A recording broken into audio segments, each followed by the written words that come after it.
નમસ્કાર વિદ્યાર્થી મિત્રો, આપણે પ્રકરણ 8 ની ચર્ચા કરી રહ્યા છીએ।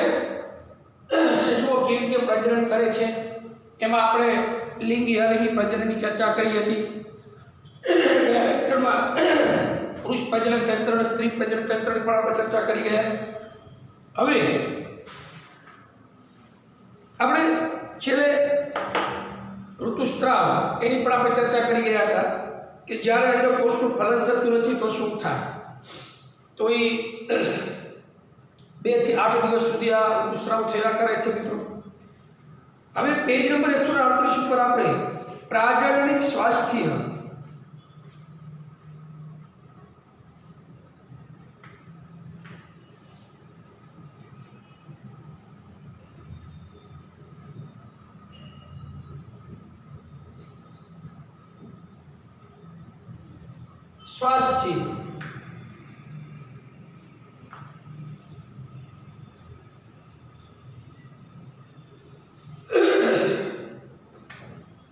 મિત્રો એક કહેવત છે,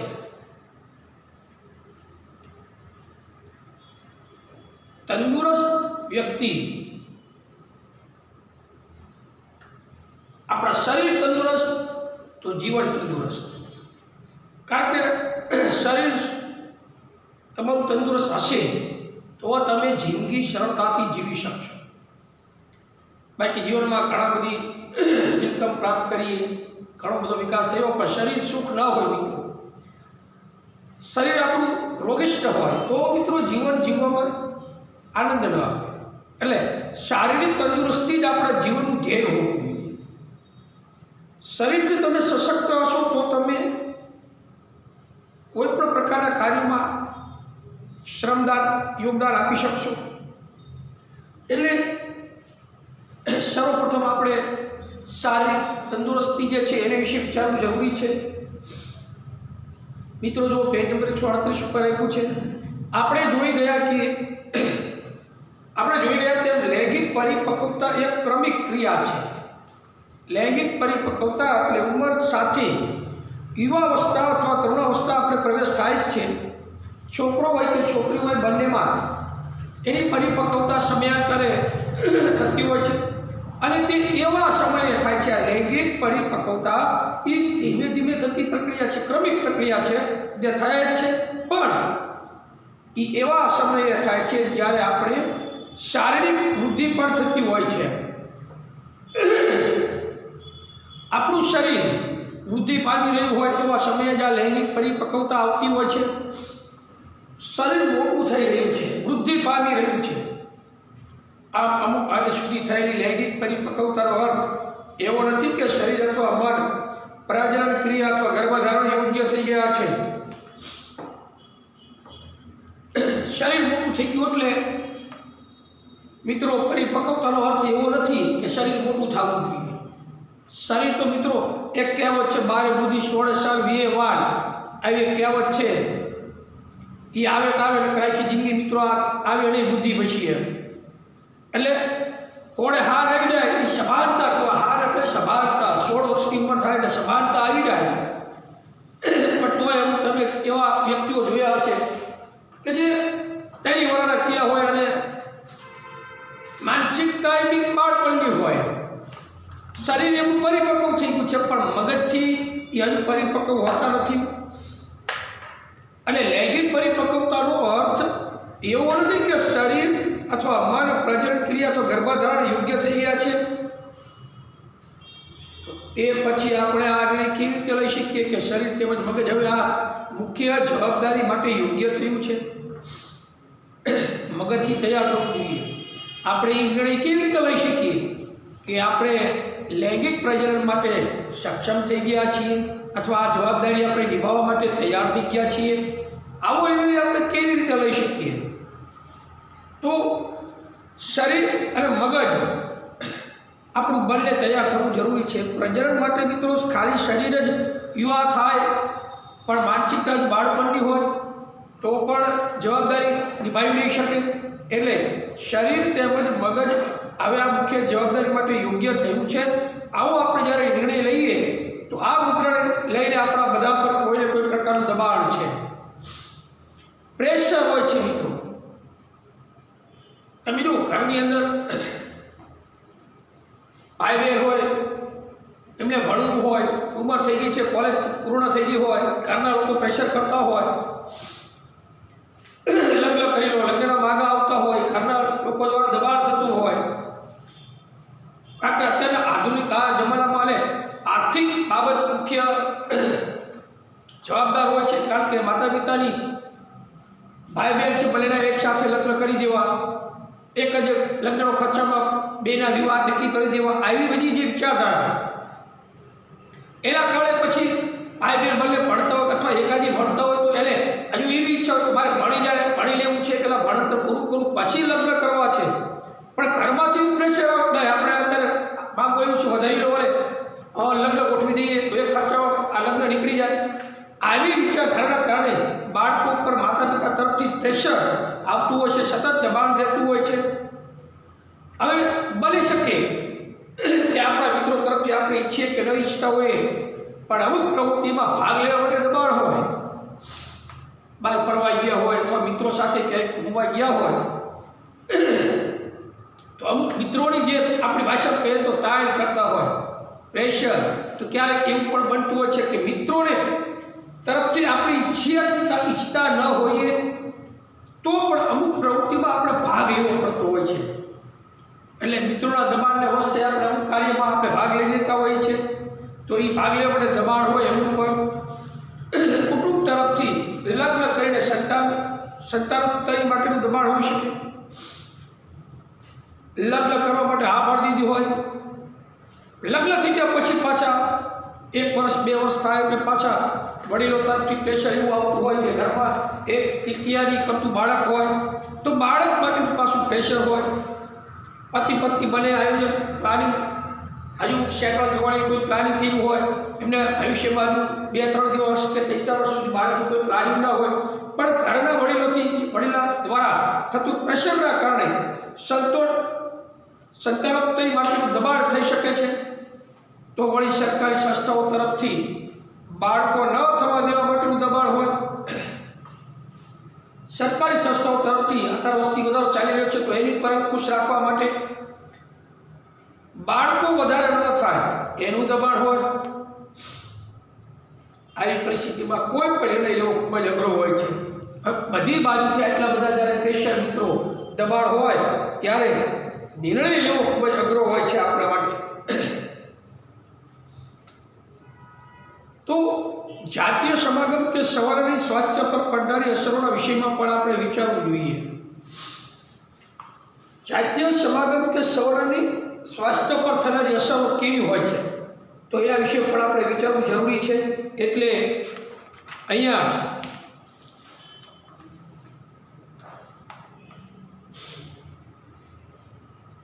જાતીય રોગો અત્યારે જોવા મળતા રોગો ઘણા બધા રોગો છે.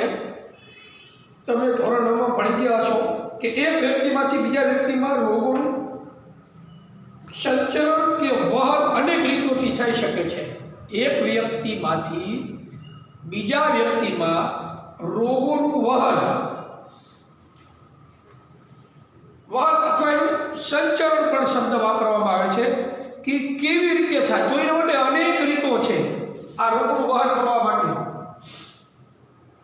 જાતીય સમાગમમાં પ્રગાઢ શારીરિક સંબંધ સ્થાપિત થતો હોવાથી આશ્ચર્યની કોઈ વાત નથી કે અનેક રોગોનું સંચરણ કે સંક્રમણ પણ થઈ શકે છે.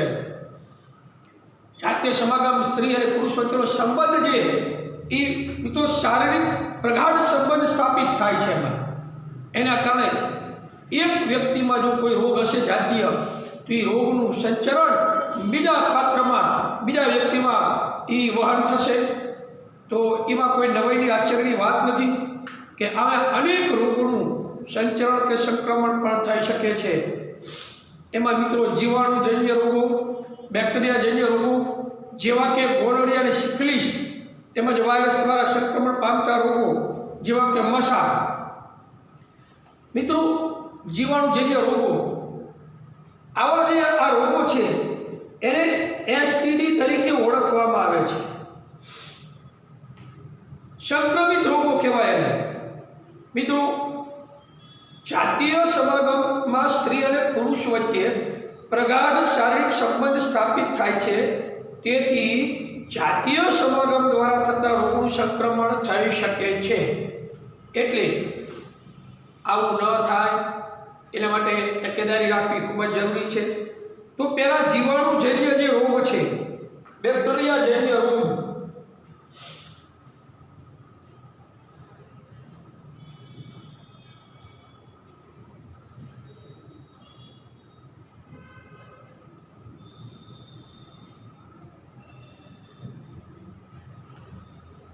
બેક્ટેરિયાથી થતા રોગો, જાતીય રોગની વાત છે સિફિલિસ અને ગોનોરિયા.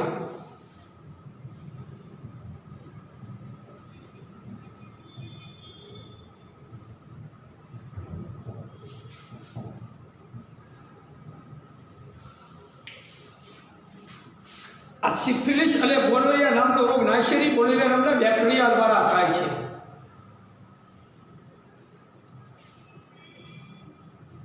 અને વાયરસજન્ય જે રોગો છે,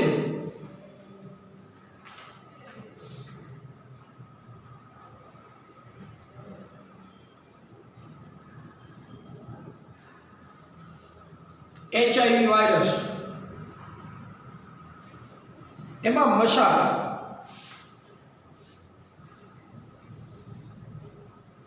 પછી HIV એડ્સ પણ થાય છે.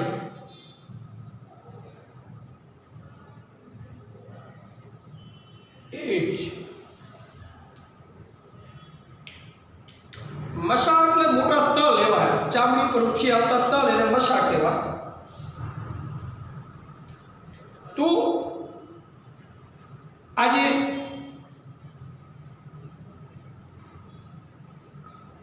મશા જે છે મિત્રો, એ આપણા વોટ ઉપર આવેલા મોટા તલ હોય છે, ચામડી પર ઉભા છે. અને HIV AIDS human immunodeficiency virus,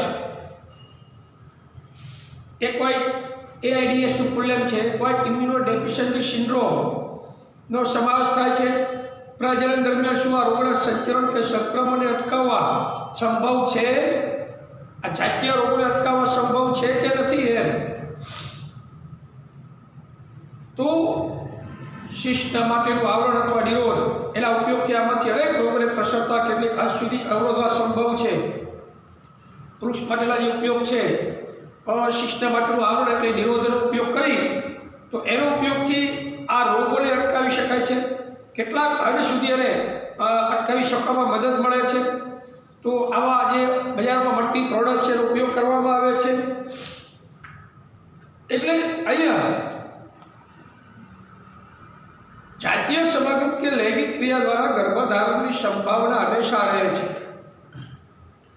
ગર્ભધારણની અવસ્થામાં સ્ત્રીના શરીર તેમજ ભાવનાઓની માંગ તેમજ જરૂરિયાત વધી જાય છે.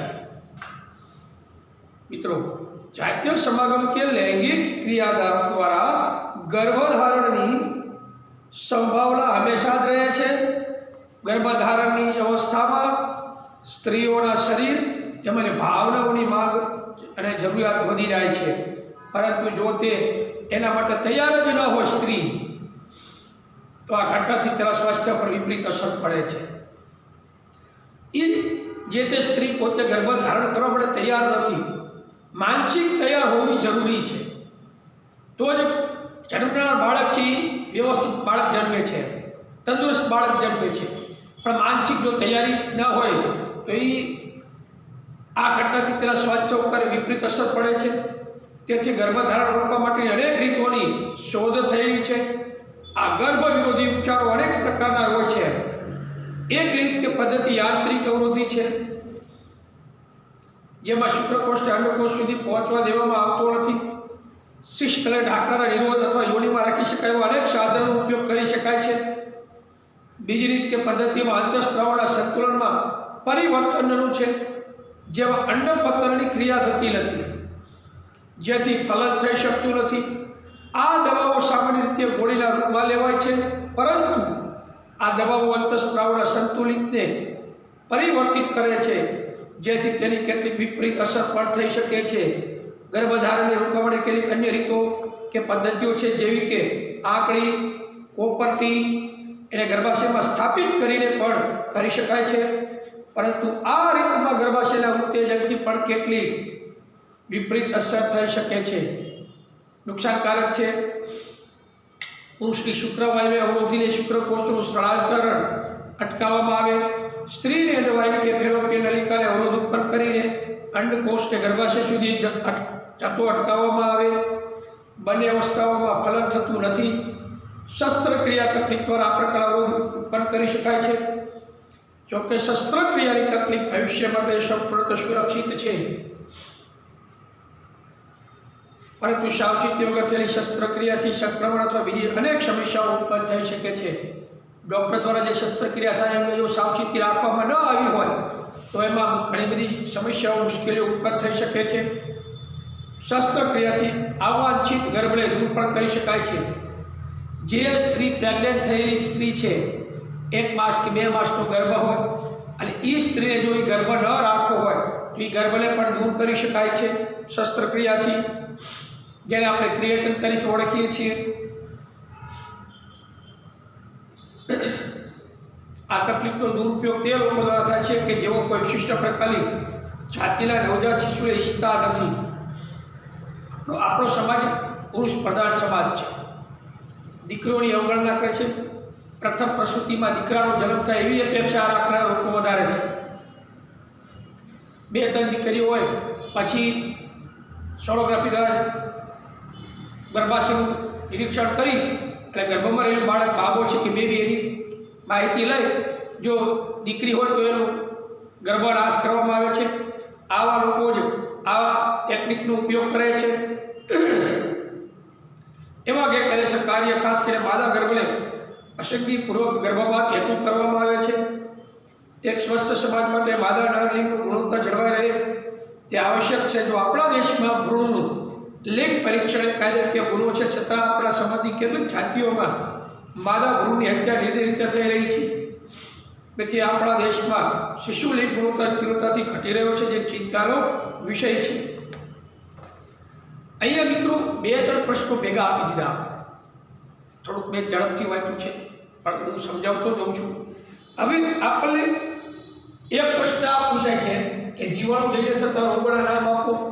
ટૂંકા પ્રશ્નોમાં વાયરસથી થતા રોગો, મસાને, એડ્સ, HIV એડ્સ. હવે અહીંયા કોન્ટ્રાસેપ્ટિવ પદ્ધતિઓ સમજાવો એક પ્રશ્ન એવો પૂછાય છે. કોન્ટ્રાસેપ્ટિવ પદ્ધતિઓ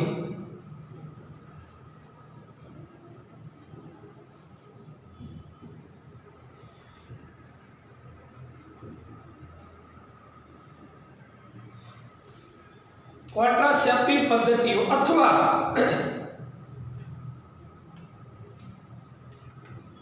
માનવ વસ્તી નિયંત્રણની પદ્ધતિઓ.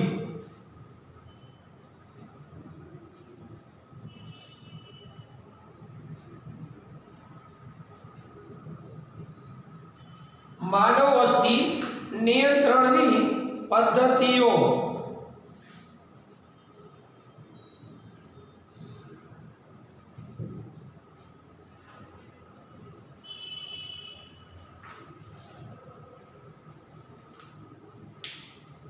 અથવા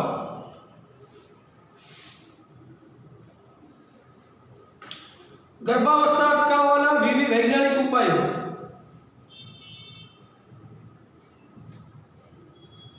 ગર્ભાવસ્થા અટકાવવાના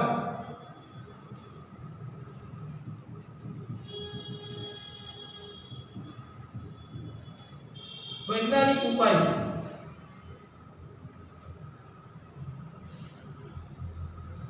આવી 3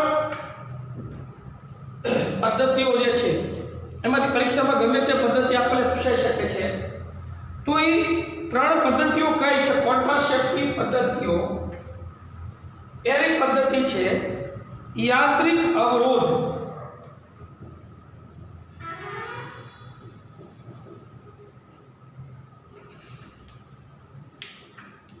યાંત્રિક અવરોધની મદદથી મિત્રો જાતીય સમાગમ દ્વારા ગર્ભધારણની જે સંભાવના છે એ હંમેશા રહે છે. જાતીય સમાગમ દ્વારા ગર્ભધારણ મિત્રો રહે છે. એટલે લગ્ન પછી પણ અમુક યુગલ અમુક દંપતી લગ્ન થયા હોય ને 2-4 વર્ષ સુધી બાળકનું પ્લાનિંગ નથી કરતા, તો આવા જે લોકો છે એ જાતીય સમાગમથી વંચિત રહેતા નથી, પણ બાળક ન થાય એના માટેના જે વૈજ્ઞાનિક ઉપાયો છે એને અપનાવતા હોય છે. એટલે ગર્ભધારણ રોકવા માટે અનેક રીતો શોધાય છે. તેના ઉપયોગથી વસ્તી નિયંત્રણ પણ થઈ શકે છે. તો પહેલો જે પદ્ધતિ છે યાંત્રિક અવરોધ. એમાં નિરોધ અથવા યોનિને ઢાંકતા અવરોધના ઉપયોગથી શુક્રકોષો અંડકોષો પાસે પહોંચી શકતા નથી. એટલે જે કોન્ડોમ છે મિત્રો એનો ઉપયોગ કરવામાં આવે. યોની સ્ત્રી માટેના પણ એવા નિરોધ છે, એટલે કે પડદા તરીકે વપરાતા હોય છે, બજારમાં માર્કેટમાં ઉપલબ્ધ છે. એનો ઉપયોગ કરીને આ અંડકોષનું અને શુક્રકોષનું જે છે ફલન થવા નથી દેતું. એટલે કે અંડકોષ શુક્રકોષો છે અંડકોષો પાસે પહોંચી શકતા જ નથી. આવા જે નિરોધ છે કે પડદાનો ઉપયોગ કરવામાં આવે એટલે યાંત્રિક અવરોધ થયો મિત્રો. એટલે શુક્રકોષો અંડકોષો સાથે પહોંચી શકતા નથી, જેથી ગર્ભ ધારણ કરી શકતા નથી, એટલે કે ગર્ભ સ્થાપન થતું નથી. અન્ય ગર્ભ અવરોધના બીજા સ્ત્રીના ગર્ભાશયમાં ગર્ભ અવરોધક સાધન જેમ કે કોપરટી,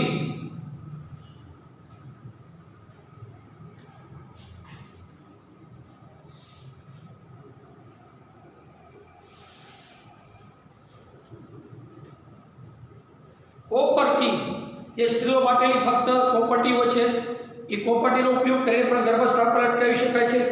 અથવા આકડી, તો એ આકડી સ્થાપિત કરવામાં આવે છે અંદર ગર્ભાશયમાં, તેનાથી ગર્ભધારણ અટકાવી શકાય છે. પરંતુ એમાંથી કેટલીક વિપરીત અસર થઈ શકે છે, એટલે ડૉક્ટરની સલાહ વગર આનો ઉપયોગ કરવો ન જોઈએ, કારણ કે આડઅસરથી ક્યારેક નુકસાન પણ થઈ શકે છે. તો આ જે છે મિત્રો યાંત્રિક અવરોધ છે બધા. બીજું રાસાયણિક અવરોધ છે, બીજી પદ્ધતિ.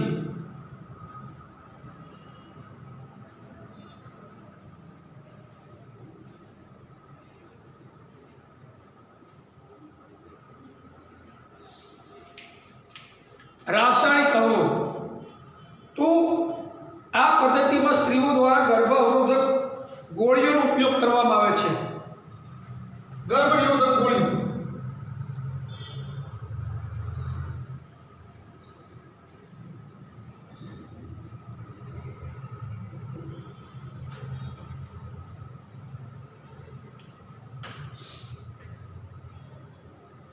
આ એવી ગોળીઓ છે, બજારમાં માલાડી, આઈપીએલ જેવી ઘણી બધી ગોળીઓ પ્રાપ્ત છે. આ મિત્રો ગોળીઓ રસાયણમાંથી, એટલે કે એવા અંતઃસ્ત્રાવોને માંથી બનેલી છે. એટલે ગોળીઓ લેવાથી ગર્ભધારણ, બિનજરૂરી ગર્ભધારણ અટકાવી શકાય છે, પણ પછી એની આડઅસર પણ જોવા મળતી હોય છે. ડૉક્ટરની સલાહ લીધા વગર આ રાસાયણિક અવરોધોનો ઉપયોગ ન કરવો જોઈએ. તમે જો લગ્ન થઈ ગયા પછી 2-4 વર્ષ સુધી બાળકનું પ્લાનિંગ ન હોય, એટલે ગર્ભ લીધો ગોળીનું સેવન કરતા હોય દરેક પતિ દ્વારા, એ ગોળીઓ લીધા પછી તકલીફ શું થાય છે કે 2-4 વર્ષ સુધી બાળક નથી જોઈતું, એટલે ગોળીઓ બજારમાંથી ખરીદી કરીને રોજ રાત્રે લેતા હોય. જાહેરાતમાં પણ એવી રજૂઆત થતી હોય છે. હવે તો એવા ઇન્જેક્શન પણ નીકળ્યા છે, 6 મહિને એક ઇન્જેક્શન લઈ લેવાનું એટલે ગર્ભધારણ ન થાય. પણ મિત્રો આ જે ગોળીઓની ઇન્જેક્શન જે બનેલા છે એ રાસાયણિક અવરોધ માટેના એવા છે કે જે અંતઃસ્ત્રાવોને નાશ કરે છે. પછી જ્યારે 2-4 વર્ષ પછી જ્યારે બાળકનું પ્લાનિંગ કરવું હોય ત્યારે એટલી બધી આડઅસર થઈ જાય છે કે પછી 4-5 વર્ષ પછી બાળક થતું નથી, કારણ કે આટલી બધી દવાઓ લીધી હોય અને એને દવાઓની આડઅસરના કારણે અંદર બનતા જે અંતઃસ્ત્રાવો છે એ નાશ પામી ચૂક્યા હોય, જેના કારણે પછી બાળક થતું નથી. એટલે આવી ગોળીઓનો ઉપયોગ કરતા પહેલાં ડૉક્ટરની સલાહ લેવી આવશ્યક છે. મિત્રો ગર્ભ અવરોધક ગોળીઓમાં રહેલી દવા સ્ત્રી શરીરમાં અંતઃસ્ત્રાવના સંતુલનને બદલી નાખે છે. સ્ત્રીઓમાં 2 પ્રકારના અંતઃસ્ત્રાવો છે, ઇસ્ટ્રોજન અને પ્રોજેસ્ટેરોન નામના 2 જાતીય અંતઃસ્ત્રાવો. હવે એ અંતઃસ્ત્રાવોને જ બદલી નાખે છે, તેથી અંડપતનની ક્રિયા થતી જ નથી અને ફલન પણ થતું નથી. અંડપતન જ નથી થતું, એટલે અંડકોષ ફલન ન થાય તો પછી શુક્રકોષો દ્વારા અંડકોષનું ફલન થાય ને, જેથી ગર્ભધારણ થતો નથી. ગર્ભ અવરોધક ગોળીઓ અંતઃસ્ત્રાવ સંતુલનમાં તેના કારણે કેટલી વિપરીત અસર થઈ શકે છે। આ નુકસાનકારક મિત્રો ગોળીઓ છે। જરૂર ન હોય તો મિત્રો દરેક પતિ પત્ની એકબીજાને ખૂબ પ્રેમ કરતા જ હોય છે મિત્રો। તેમ છતાં આપણી સમાજ વ્યવસ્થા સ્ત્રીઓને જવાબદાર ગણે છે દરેક બાબતમાં। દીકરીનો જન્મ થાય તો સ્ત્રીને જવાબદાર ગણે છે। વાસ્તવિકતા જુદી છે। દીકરો કે દીકરા જન્મ માટે તો પુરુષના રંગસૂત્રો જવાબદાર હોય છે। તો આ બીજી પદ્ધતિ છે। ત્રીજી પદ્ધતિ જે છે મિત્રો શસ્ત્રક્રિયા પદ્ધતિ।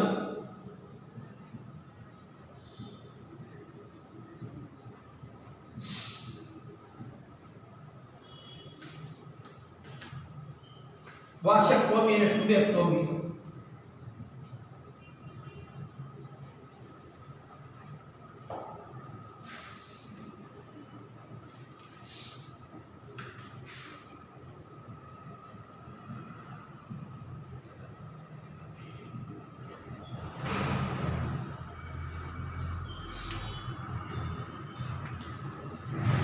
મિત્રો સ્ત્રીમાં જે છે એ ટ્યુબેક્ટોમી કહેવાય। આવા પુરુષમાં વાસેક્ટોમી શસ્ત્રક્રિયા આપણી ભાષામાં જે ઓપરેશન કરાવી નાખે છે। તમે જો બે બાળકના જન્મ થઈ જાય, દીકરો દીકરીનો જન્મ થઈ ગયો હોય પછી એ સ્ત્રીને ઓપરેશન કરાવી નાખવામાં આવે છે। એ ઓપરેશનનો મતલબ શસ્ત્રક્રિયા। એ સ્ત્રીમાં ટ્યુબેક્ટોમી ક્રિયા કરવામાં આવે છે એટલે કે એમાં જે ફેલોપિયન નલિકા તો એને મિત્રો કાપી નાખવામાં આવે એટલે જેથી એ અંડકોષ જે ઉત્પન્ન થયા હોય એ શુક્રકોષો સાથે ફલન પામતા નથી।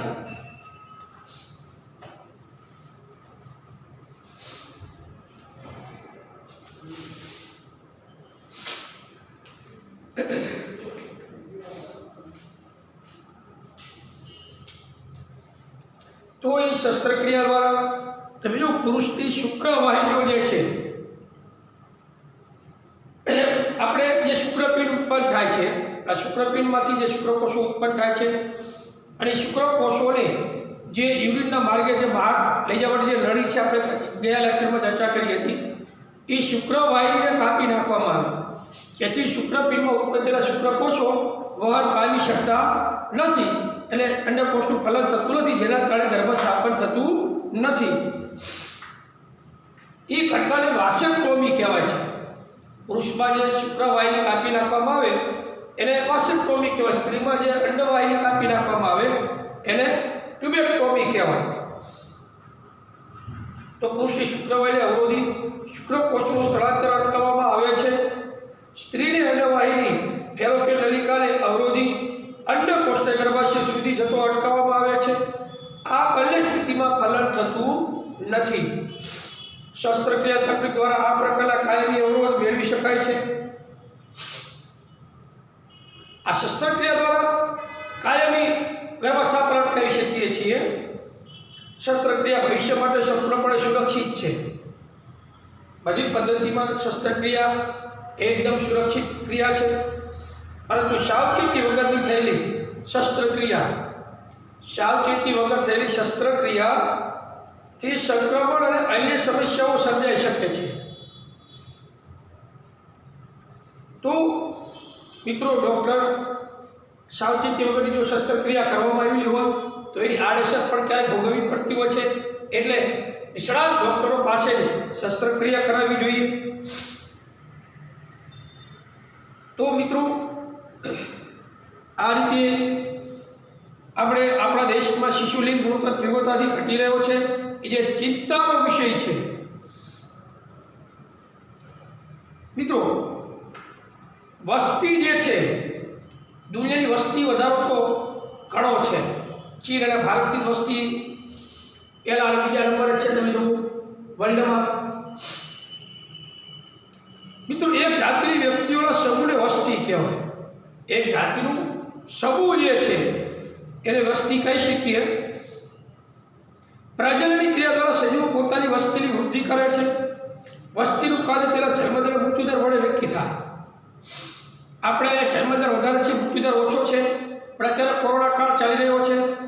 કોરોના કાળમાં પણ મૃત્યુદર અત્યારે ધીમે ધીમે વધી રહ્યો છે।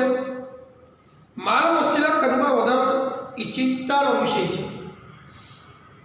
મિત્રો, વસ્તી વધારો ચિંતાનો વિષય છે એવું નથી, પણ આપણી જે કુદરતી ભંડોળ જે છે, નેચરલ જે ભંડોળ બધું પીડ્યું છે, કુદરતી સંસાધનોનો ઉપયોગ કેવી રીતે કરવો ને એ ચિંતાનો વિષય છે. એ નથી ખબર પડતી. જો કુદરતી સંસાધનો પૂરતા પ્રમાણમાં પ્રાપ્ય છે અને એને યોગ્ય રીતે જ્યારે ઉપયોગ કરવામાં આવે તો કોઈ પ્રશ્ન નથી.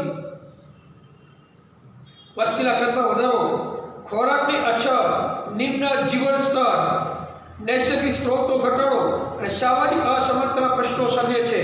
આ વસ્તીનું કદ તુલનાત્મક રીતે ઓછું કે મર્યાદિત રાખવું જોઈએ. મિત્રો, આપણે પહેલા જોયું કે પ્રજનન એક એવી ક્રિયા છે જેના દ્વારા સજીવ પોતાની વસ્તીની વૃદ્ધિ કરે છે. પ્રજનનની ક્રિયા દ્વારા વસ્તી વૃદ્ધિ થાય છે. એક વસ્તીમાં જન્મદર તેમજ મૃત્યુદર તેના કદને નક્કી કરે છે. જન્મદર અને મૃત્યુદરની હજારે મિત્રો ગણતરીમાં લેવામાં આવે છે. દર હજારે જીવતા જન્મતા બાળકોની સંખ્યા એટલે જન્મદર ગણાય. જનસંખ્યાનું વિશાળ કદ, ભારત દુનિયામાં બીજા નંબરે છે વસ્તીની દ્રષ્ટિએ. વિશાળ કદ ઘણા લોકો માટે ચિંતાનો વિષય છે.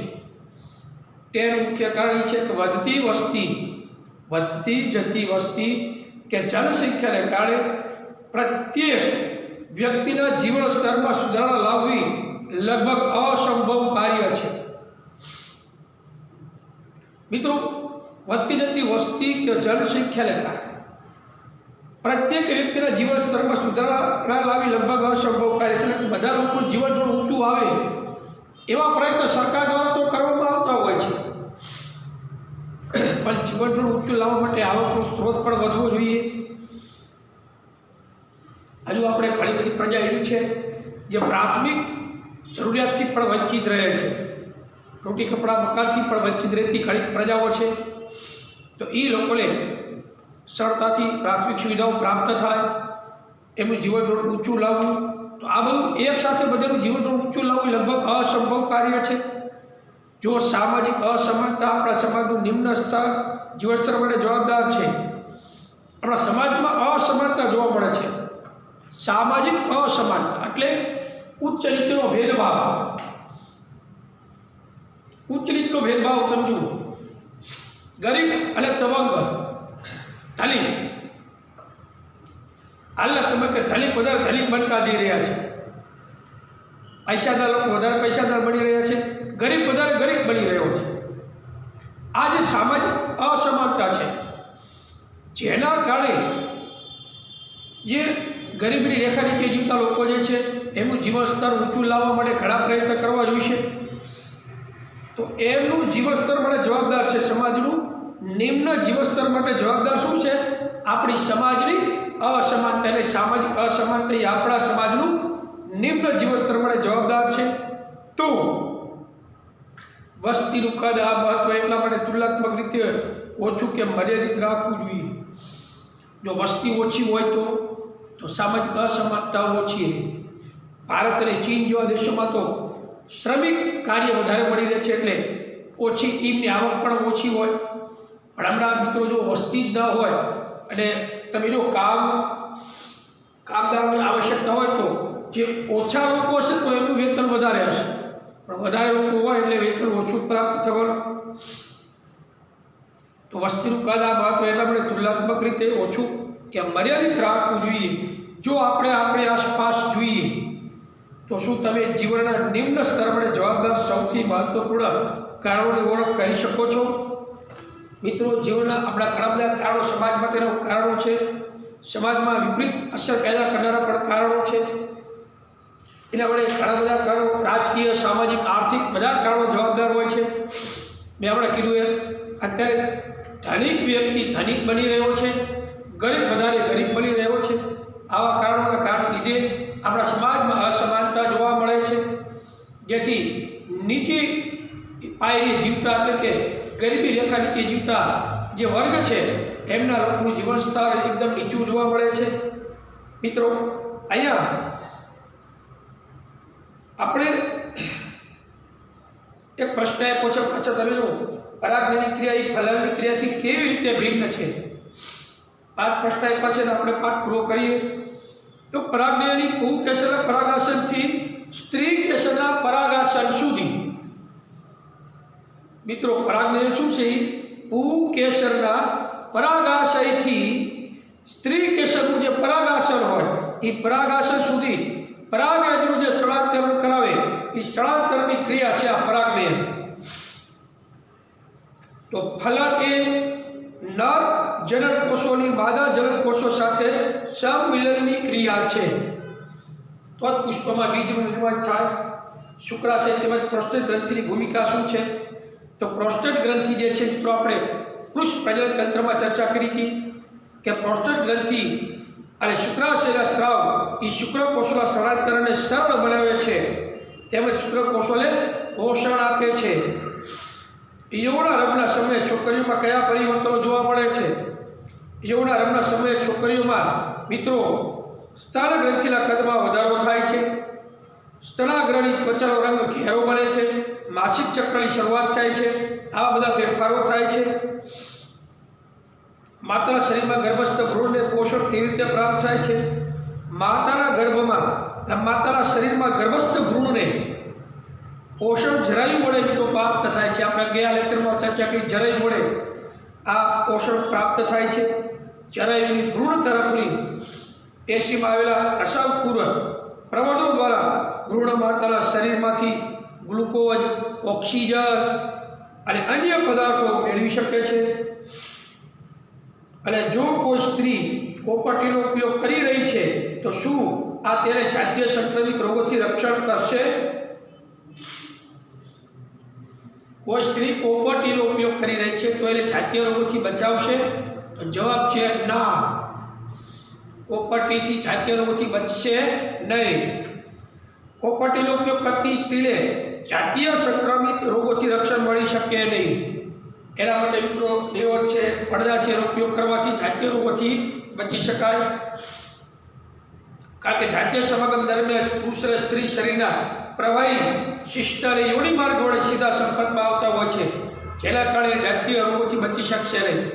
જાતીય રોગોથી બચવું હોય તો નિરોધ કે કોન્ડોમ જેવા પદાર્થોનો ઉપયોગ કરવામાં આવે તો જાતીય રોગોથી બચી શકાય છે. તો મિત્રો અહીંયા 5 પ્રશ્ન પૂરા થાય છે. આપણે સ્વાધ્યાયમાં વિકલ્પો આપેલા છે, તમે જુઓ. ખાલી જગ્યામાં અલિંગિક પ્રજનન કલિકા સર્જન દ્વારા થાય છે. હવે આપણે કોષમાં તો મિત્રો એ કાઢી નાખ્યું છે, તેમ છતાં આપણે વિકલ્પો છે એ પાકા કરી લેવા. તો એમીબા, પ્લાઝ્મોડિયમ, લેશમાનિયા જે છે એ અલિંગિક પ્રજનન કલિકા દ્વારા થતા નથી, ઈસ્ટમાં કલિકા દ્વારા પ્રજનન થાય છે. એટલે જવાબ આવશે બી. નીચે આપેલ પૈકી કયું માનવના માદા પ્રજનન તંત્રનો ભાગ નથી? એ વિકલ્પ આપણા કોષમાં છે. માદામાં અંડાશય હોય, ગર્ભાશય હોય, અંડવાહિની હોય, શુક્રવાહિકા છે એ પુરુષમાં હોય. એટલે જવાબ આવશે શુક્રવાહિકા. પરાગાશયમાં ખાલી જગ્યા હોય છે. તો મિત્રો વજ્રપત્ર, અંડાશય, સ્ત્રી કેસર, પરાગરજ આપ્યું છે તો પરાગાશયમાં પરાગરજ આવેલી હોય છે. જવાબ. પછી અલિંગી પ્રજનન તુલનામાં લિંગી પ્રજનનથી શું લાભ થાય? માનવના શુક્રપિંડનું કાર્ય શું છે? ઋતુસ્રાવ શા માટે થાય છે? પુષ્પલા આયન છેદિયા નામ છે વડે આકૃતિ દોરો. ગર્ભનિરોધની વિવિધ રીતો કઈ છે? તો મેં લખેલી છે આ બધી વિવિધ રીતો. એક કોષીય તેમજ બહુકોષીય સજીવોની પ્રજનન પદ્ધતિમાં શું તફાવત છે? પ્રજનન કોઈ જાતની વસ્તુની સ્થાયિત્વમાં કઈ રીતે મદદરૂપ થાય છે? ગર્ભનિરોધ યુક્તિઓ કે સાધનો કયા કારણો હોઈ શકે? આ બધા પ્રશ્નો આપણે લખવાના થશે. બરાબર, હું તમને PDF મોકલાવવાનો છું. અહીંયા આપણું આ પ્રકરણ પૂરું થાય છે. નમસ્કાર.